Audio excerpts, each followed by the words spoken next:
శ్రీగురుభ్యో నమః. శ్రీమాత్రే నమః. శుక్లాం బ్రహ్మ విచారసార పరమాం ఆద్యాం జగద్వ్యాపినీం వీణాపుస్తకధారిణీం అభయదాం జాఢ్యాంధకారాపహాం హస్తైస్ఫాటికమాలికాం విదధతీం పద్మాసనే సంస్థితాం వందే తాం పరమేశ్వరీం భగవతీం బుద్ధిప్రదాం శారదాం.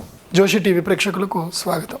ఏలినాటి శని చాలామందిని భయపెట్టే విషయం. అమ్మో, ఏలినాటి శని విషయం వచ్చిందని అందరూ భయపడిపోతారు.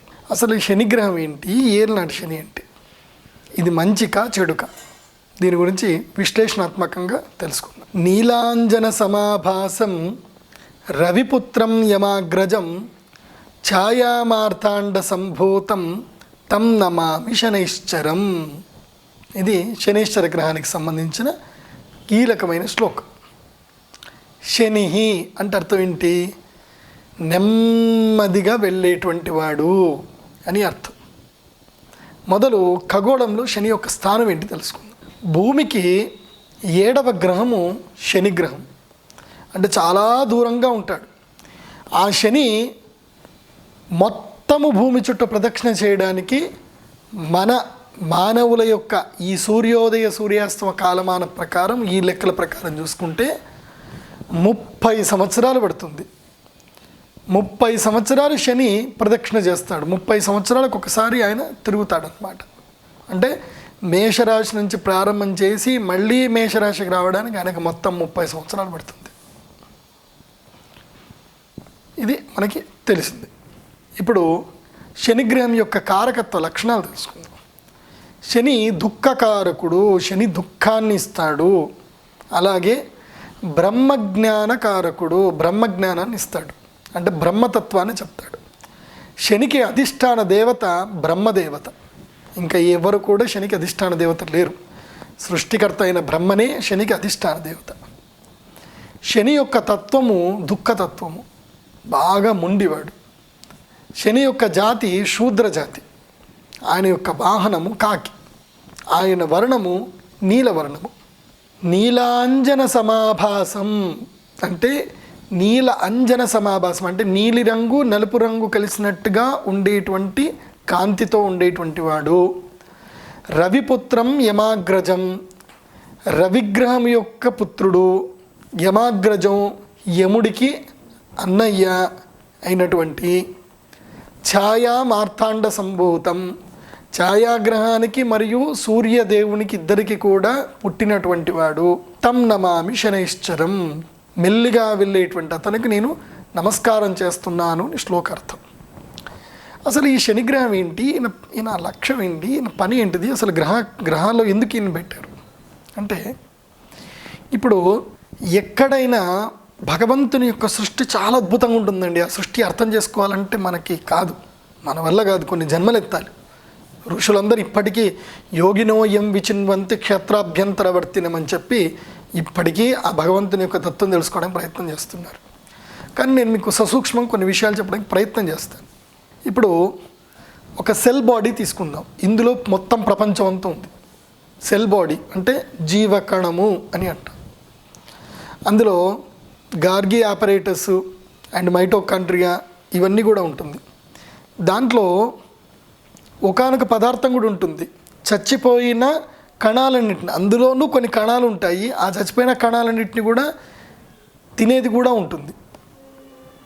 అలాగే 7 గ్రహాల్లో కూడా ఒక్క గ్రహం ఉంటాడు, మొండె, ఆయనే శనిగ్రహం. ఈయన ప్రతి ఒక్క మనిషికి తన యొక్క నిజ జీవిత లక్ష్యం ఏంటిది, తాను ఎందుకు పుట్టాడు అని గుర్తు చేసి వెళ్తాడు కష్టాలతో. శనిగ్రహ లక్షణమే ఇది.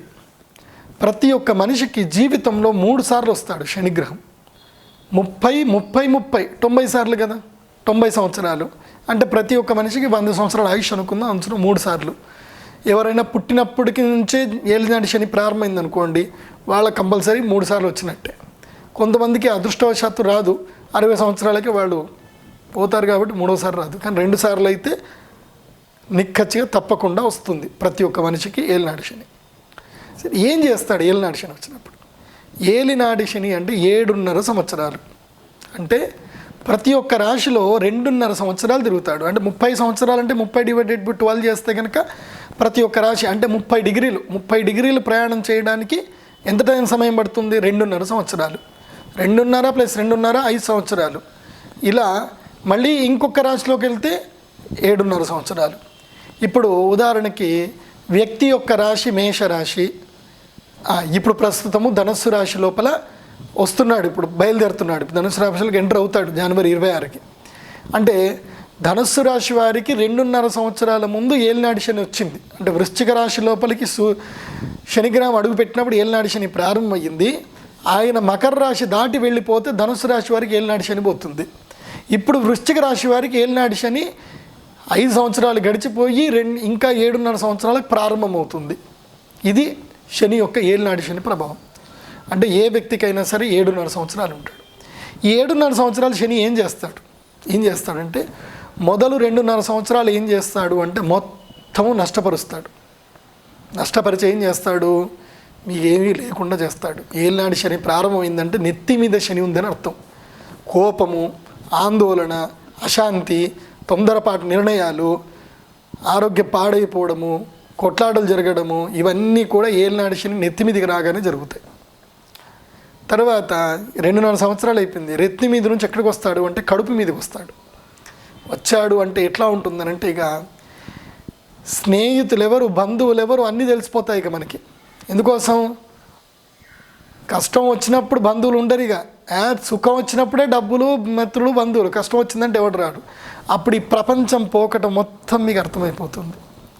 ఎవరెవరు నీ వాళ్ళు, ఎవరు నీ వాళ్ళు కాదు, నీతో ఉండేవాళ్ళు ఎవరు, నీతో ఉండని వాళ్ళు ఎవరు అని ప్రపంచాన్ని మొత్తం నీకు చూపిస్తాడు. మనం ఏదో సినిమాలో కూడా ఒక డైలాగ్ వినే ఉంటాం, రావు రమేష్ గారు చెప్పారు, ఇది పిల్ల జమీందార్ సినిమాలో, గెలిస్తే ఏమవుతుందిరా ప్రపంచం నీకు కనిపిస్తావు, ఒక్కసారి ఓడిపోయి చూడు ప్రపంచాన్ని మొత్తం నీకు పరిచయం చేయిస్తుందని.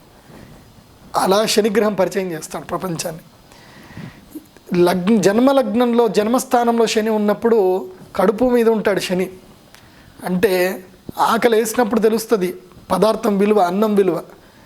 ఆకలి వేసినప్పుడు అన్నం దొరకలేదంటే అప్పుడు తెలుస్తుంది అన్నం విలువ. అన్నం కడుపు నిండా ఉంది, రోజు తింటున్నాం అంటే అన్నం పాడిస్తున్నా అన్నం విలువ తెలియదు. కడుపు కాలినప్పుడు అన్నం విలువ తెలుస్తుంది, అప్పుడు లోకం విలువ తెలుస్తుంది, ప్రకృతి విలువ తెలుస్తుంది, అన్ని విలువలు అప్పుడు తెలుస్తాయి. జీవితానికి సంబంధించిన విలువలన్నీ నేర్చుకుంటాం. 5 సంవత్సరాలు అయిపోయింది, ఇంకా 2.5 సంవత్సరాలు. అప్పుడు కాళ్ళ మీద ఉంటాడు శని. అప్పుడు పరిగెత్తిస్తాడు. ఉన్నత క్షేత్రానికి వెళ్ళడానికి కార్యసాధకుడిని చేస్తాడు శని. అలా చేసి వెళ్ళేటప్పుడు శని అనుగ్రహాన్ని చేసి వెళ్తాడు. ఇది శని యొక్క ప్రభావం. ఏలినాటి శని ప్రభావానికి సంబంధించి ఒక కథ ప్రచారంలో ఉంది. అది చాలామందికి తెలుసో తెలియదో, నాకైతే మా గురువు గారు కూర్చోబెట్టి మా నాన్నగారు చెప్పారు. కథ ఏంటంటే, పూర్వము సింహధ్వజుడని ఒక మహారాజు. ఈ మహారాజుకి ఏలినాటి శని ప్రారంభమవుతుంది.